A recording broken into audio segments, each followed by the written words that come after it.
Hi guys, Baker here from Tottenham 1882, and had a load of success recently with the either AQ Walk Gova on anti-2s and Govaho on anti-3s. I wanted to share that today and sort of just walk through the process of what you're looking to do.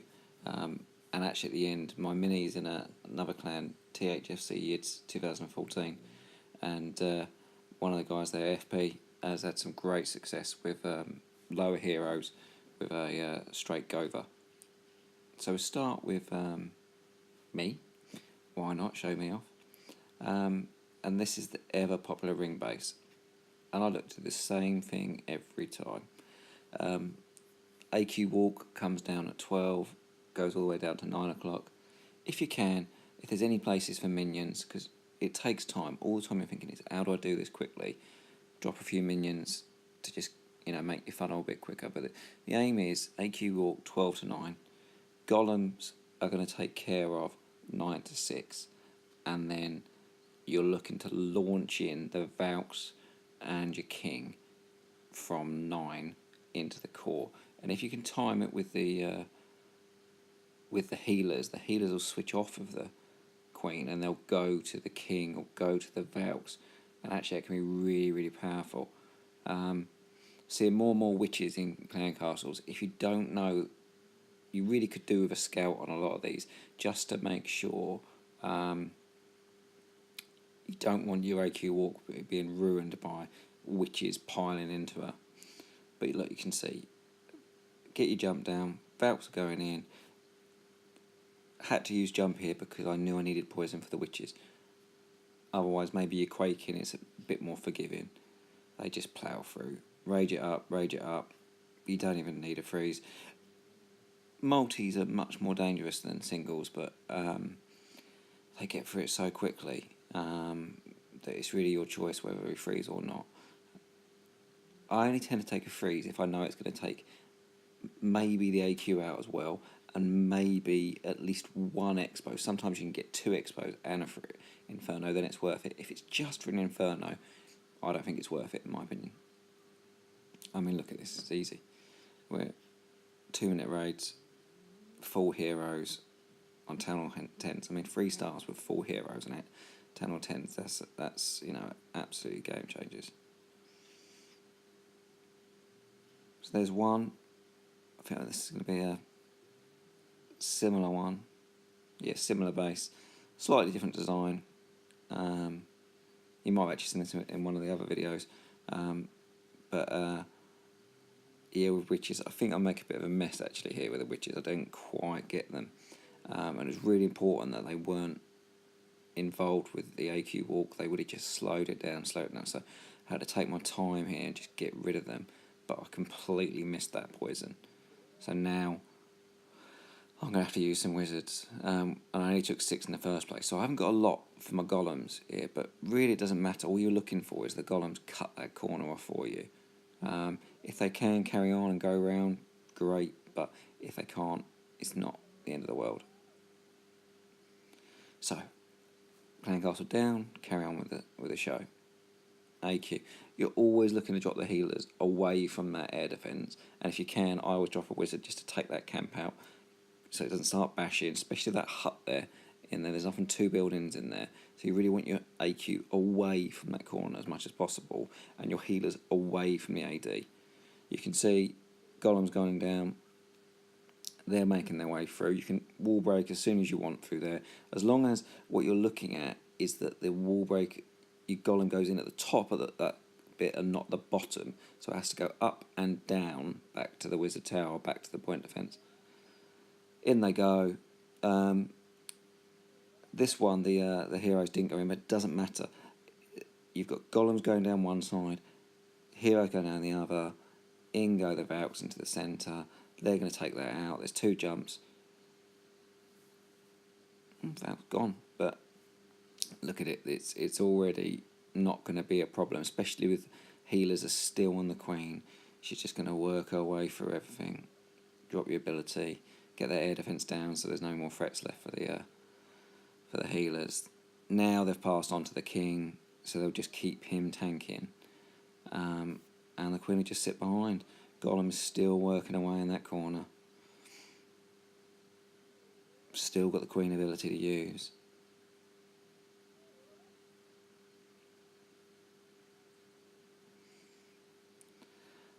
Working on through.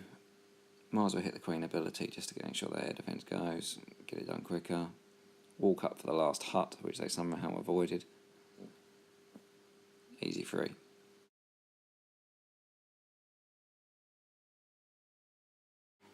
So I move on to anti-freeze, and this is where you bring some hogs into play just to clear up the bits that you can't reach with the Valks, or you're going to have to bash through walls. So similar, there's witches in the CC, I want them out. I don't want them affecting the AQ walk, so drop a queen, but I've got my poisons, I'm going to lay them down early. I was kind of hoping it might just slow the king down as well while I take the king out, but it turned out I didn't need it, and the poison wore off.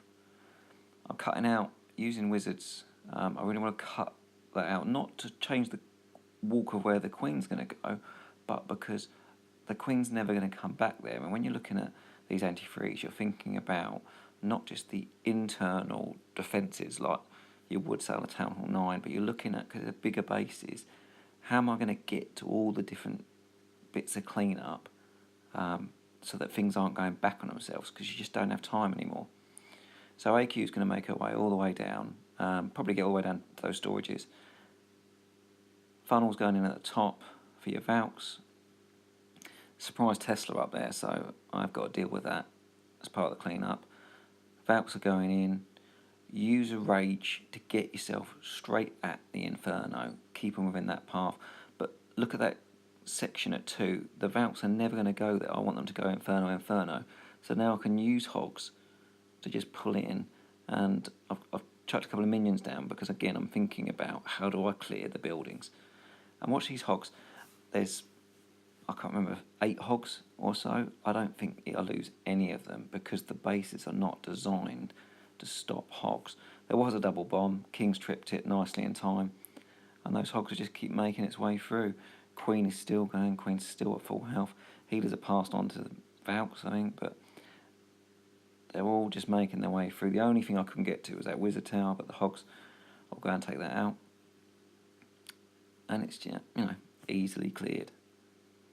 So anti-freeze, you're using hogs to take the parts of the base that you can't necessarily get to with the Valks, or would ruin the continuity.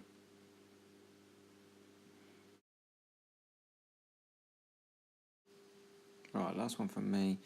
Another anti-free, and you just crack on. So AQ down, this time at 6. I'm looking to go the whole way around the base with that. I'm looking at it and thinking, I can just about get to the air defences at the start of each if I go anti-clockwise. As soon as the AQ's down, I'm straight in with the Golem, with the wizards, looking to break through. I've risked it here that there's no dragon. Please be no dragon, please be no dragon.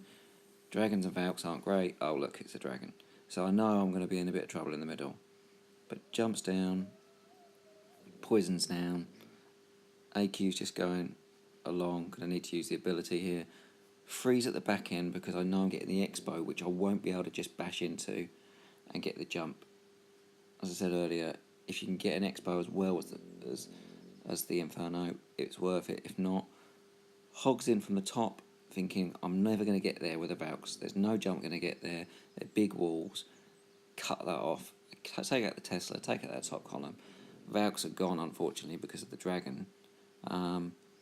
Wizards are going to come and clear up this town hall. Little bit of golem left is going to take the last hit on the Expo. And look, there's now nothing that the queen can't reach. Just keep on walking around. So she started at 6, but time-wise, she ain't going to get all the way around. She's almost going to do 3/4 here at the base. But I'm going to speed it up. Nothing's going to take her down now. 2 Wiz Towers and an Archers is not going to take a queen out. All the way round. So that's when you add hogs in. Yeah, because you're looking to shorten a base and get to the buildings that you wouldn't get to with your Valks. Great, so that's it from me. Move on to Flowers Power. He's a mid 10 or 10 in THFC Yids 2014. Great Tottenham clan. And he doesn't have the hero levels that I have, so he goes for just golems at either side rather than the queen walk. So golems with a lot of wizards one side and the queen with the other. But what he does really concentrate on the ringed bases is getting the Valks in from the point of a corner and cut it off, because he's practiced with this a lot. He's seen how much they wander, and he wants to make sure. So sometimes he might even use a spell that is just for funneling. Almost always does in both of these. And you might say, why didn't he just drop it in where he's wall break through? But when you watch these Valks go in, watch the ones on the outside of the circle where they go. And then think about if they were over a little bit to the left. So he's getting them in. Yeah, watch these back couple. Bang, off they go to the left. Now, if he hadn't used that jump, they might have all gone that way. And he knows, look at the core, it's just gone. He's absolutely destroyed it. And even though the CC's not kind to him, a loon is no good for Val, because it really will take them out eventually. Luckily, it's on the golem and it just keep working around. But look, queen goes one way, really similar to mine in that sense, and the queen's going to make her way around. Valks are taking it out, and eventually you end up with a golem. Queen's behind them because the way that it's pathed round, and she can just take out the last bits of this base. I mean, it was close, this one, but point is, it still got the 3. And the only reason it was close was quite a clever little Tesla place there that's I'm sure would have done damage to a lot of people. But yeah, he still made it through. Got the queen at half health, done the last bit of damage. Great 3-star. And then the boy goes on and gets a full 6 with his next one, and he's practiced, he's worked out his good strategy. It's exactly the same. So ring base, he's still thinking, I've got to get in from the corner. And we all have favourite corners, and I like to start them off at 12 and come in at 9. Maybe it's come left-handed. Flowers Power likes to come in at 3, but it's the same plan. Golem down, get your whiz behind. Golem down, get your whiz behind, it'll be at the top. I think it'll be up at the top. In go your wall breakers, so that the golem's going in, cutting that path in. The other golem's down now. More wall breakers. So look, you'd think, would you necessarily need anything to get in? But he did not want to lose his Valks. So the Valks will go in, but he's put the jump down beforehand to lead them that way, because actually the lick storage is the closest one, so they'll go that way. And again, watch, any that are off the outside, you'll lose a few. Look, those back end, they've gone off to the left, but he's got enough in the core, he's got his freeze down, he's got his rage down, melt that core out. And if there's not the air defense in the CC, in this case there was a hound, look how many Valks you end up left with. They are just going to munch through that base. Did exactly the same thing. They burst out at the other side. Heroes did the same thing, except we've got both of them this time, working their way around. Still got a golem, still got some Valks. I mean, this is, he's crushed this. He really has. So it's a good option for those that don't have, 30 plus heroes. Get your Valks, and they'll offset a lot of that hero. Great. Come on, you Spurs.